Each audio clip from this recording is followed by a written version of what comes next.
Salam kenal, perkenalkan nama saya Ibu Seli Susan Silalahi. Saya guru biologi dari BPK Penabur Bogor, bergabung dengan MGMP BPK Penabur di Jakarta. Bab virus hari ini untuk beberapa pertemuan ke depan dibahas bersama dengan Ibu.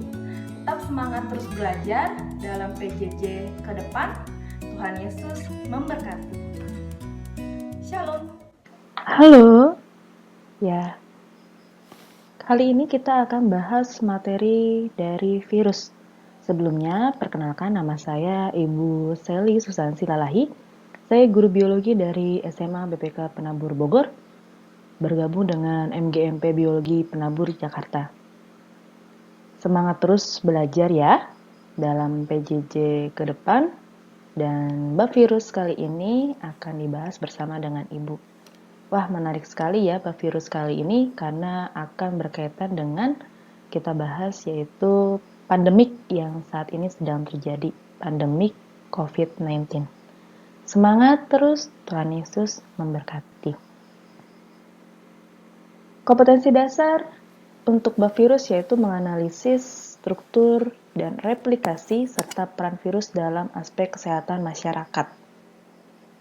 Indikator kompetensi yaitu IPK, yang pertama adalah menyebutkan ciri-ciri dan struktur virus, menjelaskan reproduksi virus, menjelaskan pengelompokan virus, menjelaskan peranan virus dalam kehidupan, menganalisis masalah yang berkaitan dengan pencegahan penyebaran. Yang kelima, selanjutnya tujuan pembelajaran. Peserta didik dapat menyebutkan ciri-ciri virus, reproduksi virus, pengelompokan virus, peran virus dalam kehidupan, partisipasi remaja dalam pencegahan penyebaran virus HIV dan lainnya. Nah, kira-kira apa sih itu virus? Apa itu virus? Apakah dia makhluk yang sangat membahayakan? Atau makhluk yang justru bisa menjadi kegunaan bagi manusia. Oke, selanjutnya kita mau masuk ke apa bedanya sel makhluk hidup dengan virus. Perhatikan gambar di samping. Oke.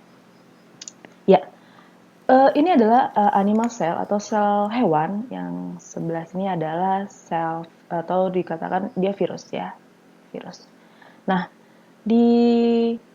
kita lihat di organel pada sel hewan, di sini ada memiliki dua. Nah, ini merupakan sel hidup ya. Kenapa yang bilang ini sel hidup? Karena dia memiliki dua tipe sel asam nukleat sekaligus, yaitu ada DNA dan RNA. Oke. Nah, dapat memproduksi semua bagian selnya ya. Dia dapat memproduksi semua bagian selnya.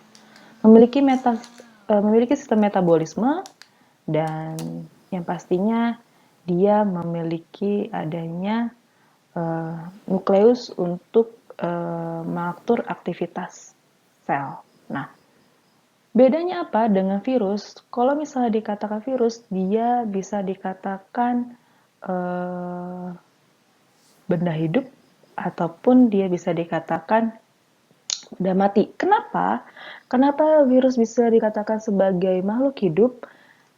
Dikatakan makhluk hidup jika dia berada di dalam inangnya, yaitu makhluk hidup.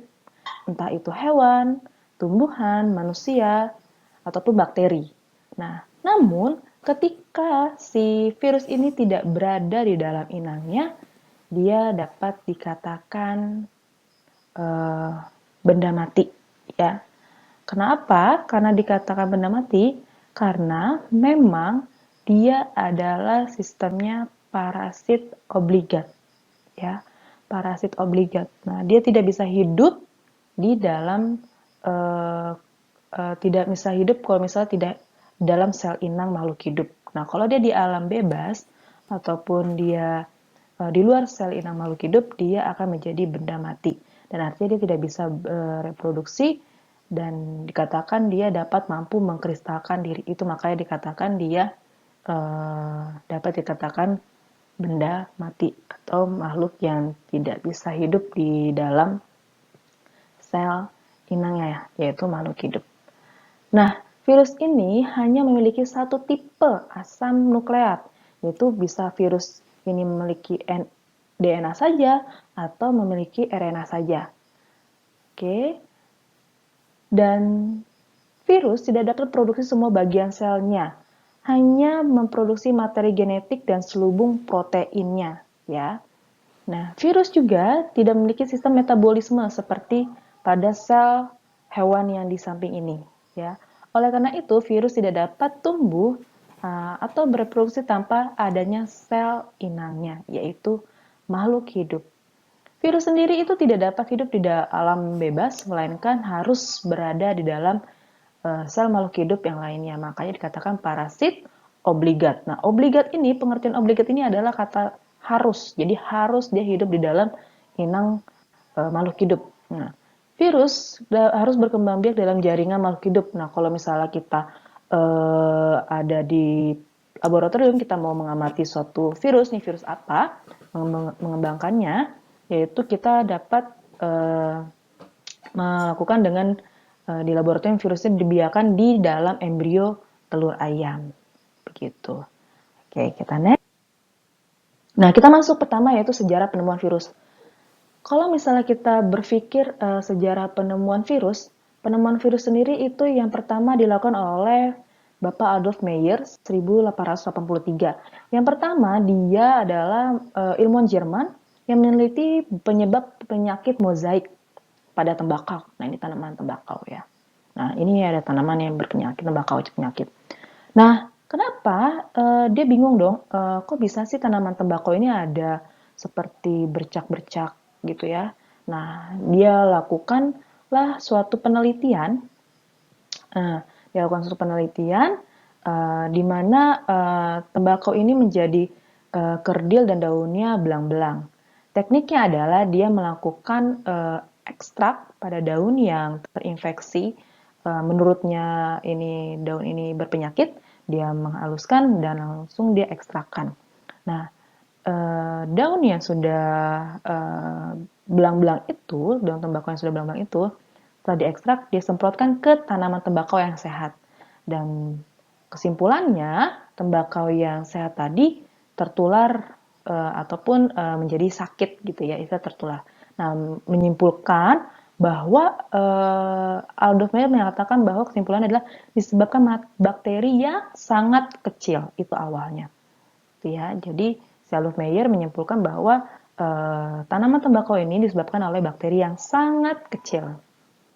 Oke. Yang kedua, ini adalah Bapak Dmitri Ivanovsky 1892. Nah, dia melanjutkan ini seorang ilmuwan Rusia juga ya. Dia membuat saringan agar bakteri tidak lolos dalam penyaringan.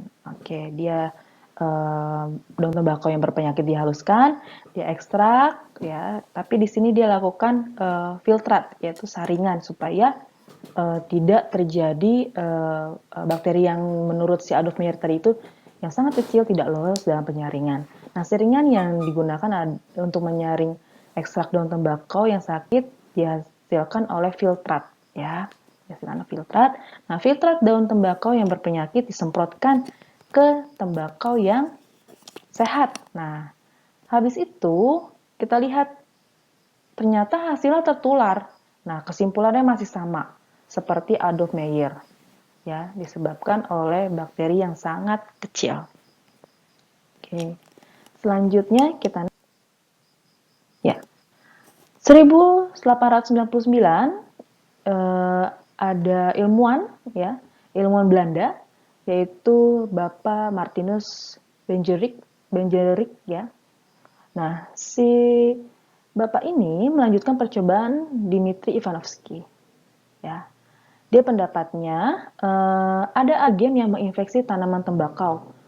Virus yang lolos yang saringan atau lewat saringan filter tadi itu tidak mati jika dimasukkan ke dalam alkohol dan tidak bisa dilihat dengan mikroskop cahaya. Itu kesimpulannya dia.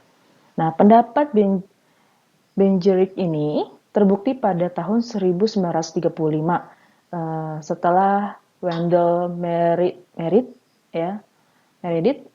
Stanley dari Amerika Serikat, dia mengkristalkan partikel virus dikenal dengan virus mozaik tembakau. Gitu. Jadi intinya adalah ada agen yang mengisi tanaman tembakau.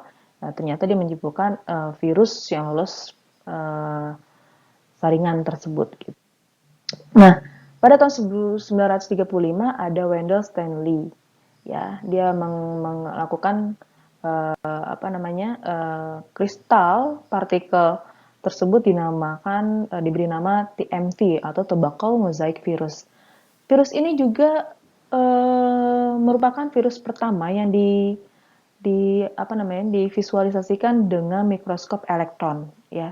Yang menurut tadi Martinus tidak bisa dilakukan dengan melihat dengan mikroskop cahaya. Dan lalu virus ini pertama kali divisualisasikan dengan mikroskop elektron pada tahun 1939 oleh ilmuwan Jerman yaitu G.A. Kausche, E. Pankuch, dan H. Ruska. Nah, akhirnya disimpulkan bahwa penemu virus yaitu adalah Martinus Benjerick dan Dmitri Ivanovsky gitu. Oke. Itu untuk sejarah virus. Kita lanjut. Ya. Nah, ciri-ciri virus. Oke. Kata virus berasal dari bahasa Latin yaitu virion yang artinya racun gitu ya. Nah, disebut endoparasit obligat yang Ibu bilang tadi parasit obligat. Nah, dia bisa hanya mampu hidup di sel hidup organisme yang cocok gitu. Kalau dia nggak bisa mendapatkan inang makhluk hidup, dia nggak bakal bisa jadi dikatakan makhluk hidup tapi dikatakan benda mati karena mampu mengkristalkan diri gitu ya. Nah, yang pertama adalah merupakan jasad suprenik dengan ukuran 2-20 milimikron dan dapat diamati dengan mikroskop elektron. Yang kedua, struktur tubuhnya sederhana, bukan sel, karena tidak mempunyai organel-organel layaknya sel. Tubuhnya berselubung dan ada yang tanpa selubung. Mempunyai satu macam DNA, ya, ataupun RNA. Bentuk bulat, ada batang, jarum, dan huruf T dan sebagainya. Virus dikategorikan sebagai benda peralihan antara benda mati dan makhluk hidup. Mengalami replikasi hanya pada sel. Oke, itu ciri-ciri pada virus. Nah, ciri-ciri virus berdasarkan ukurannya. Nah, kita lihat di sini ukuran virus ya. Coba, ini adalah blood ya, sel darah merah ya. Terus di sampingnya ada bakteri, yaitu E. coli. Kita zoom lagi si bakteri, kita perbandingkan dengan virus. Oke. Nah, ini ada bakteriofag dan contoh pada virus Smallpox virus. Ya, kita lihat. Oh, ukurannya sangat jauh sekali. Nah, otomatis dikatakan virus memiliki ukuran yang sangat-sangat kecil dari bakteri maupun dari sel darah merah. Nah, ini bentuk virus TMV yang tadi kita bahas tentang pada sejarah virus tadi, gitu ya. Bentuknya seperti ini. Lanjut. Nah, contoh yang bentuk bulat. Nah, untuk yang bentuk bulat sendiri, ini merupakan contoh pada virus influenza. Nah, ini kelompok bentuk bulatnya kelompok pada virus corona, ya. Terus influenza virus atau virus AIDS, ya, virus penyebab AIDS atau virus HIV ya, katakan gitu.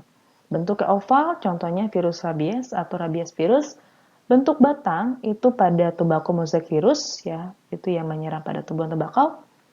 Lanjut ada polyhedris. Polyhedris ini contoh pada penyakit demam ya, si adenovirus dan huruf T. Nah, ini yang menyerang bakteri virus menyerang bakteriofag ya. Kita lihat gambar-gambarnya.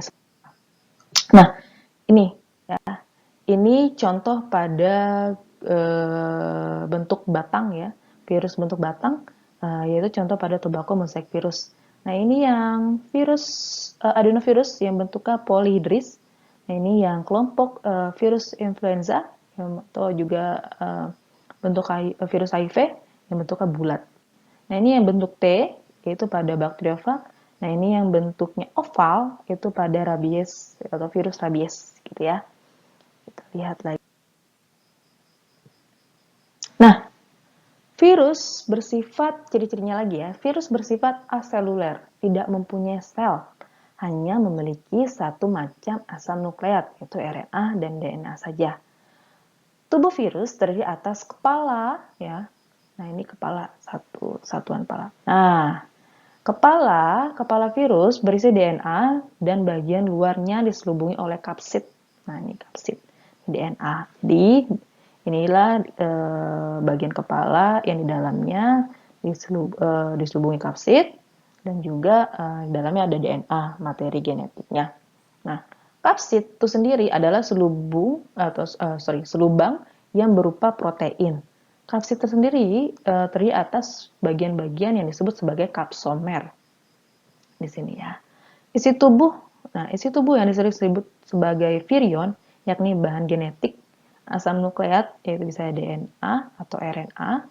Nah, ekor virus merupakan alat pelekat pada sel yang diinfeksi. Nah, nanti kita akan bahas ini yang digunakan untuk melekat pada saat melakukan proses replikasi pada virus ya.